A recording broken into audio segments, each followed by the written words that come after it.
நம் ஆண்டவர் இயேசு கிறிஸ்துவின் நாமத்தினால் மகிழ்ச்சியும் சமாதானமும் நம் அனைவரோடும் இருப்பதாக.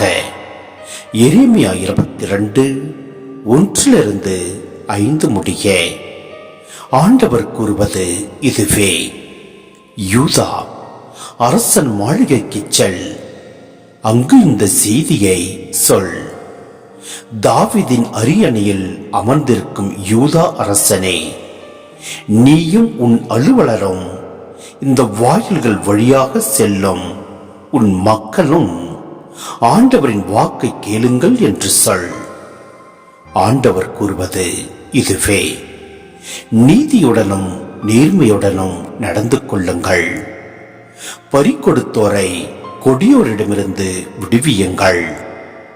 அந்நியரையும் அநாதைகளையும் கைம்பெண்களையும் ஒடுக்காதீர்கள். அவர்களுக்கு கொடுமை இழக்காதீர்கள். மாசற்றோரின் இரத்தத்தை இவ்விடத்தில் சிந்தாதீர்கள். நீங்கள் உண்மையில் இவ்வாறு நடப்பீர்களாகில், தாவீதின் அரியணையில் அமரும் அரசர்கள் இந்த அரண்மனை வாயில்கள் வழியாக செல்வார்கள். தேர்களிலும் குதிரைகளிலும் ஏறி செல்வார்கள். அவர்களோடு அவர்கள் அலுவலரும் மக்களும் செல்வார்கள்.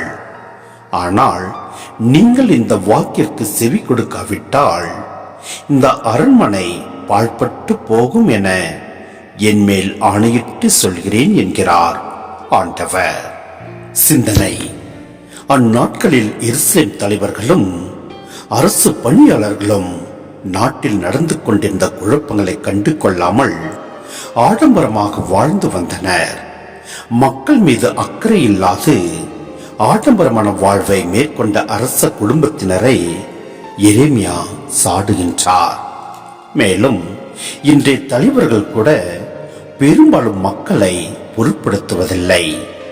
ஆட்சிப்பிடத்தில் ஏறியதும் தமது விருப்பம் போல் தான் தோன்றித்தனமாக எதையும் செய்யலாம் என்றுதான் நினைக்கின்றார்கள்.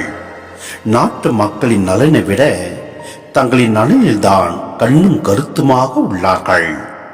மக்கள் தங்களிடம் ஒப்படைத்துள்ள பொறுப்பை தவறாக பயன்படுத்தி அம்மக்களையே அடக்கி ஆள்கின்றார்கள்.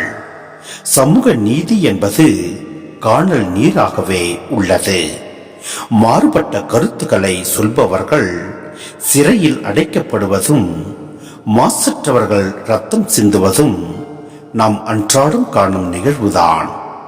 இதனுடைய எதிர் விளைவுதான் வளர்ந்து வரும் தீவிரவாதம். அடக்கி ஆள்பவர்களை இறைவன் அடக்குவார் என்பது எரேமியாவின் இறைவார்த்தை தரும் ஆறுதலான செய்தியாகும். எனவே நம் ஆண்டவரில் நம்பிக்கை கொண்டு அவரது கட்டளைகளை பின்பற்றி செயல்படுவோம். இல்லாமல்ல இறைவன் நம்மை நிறைவாய் ஆசீர்வதிப்பார். ஆமென்.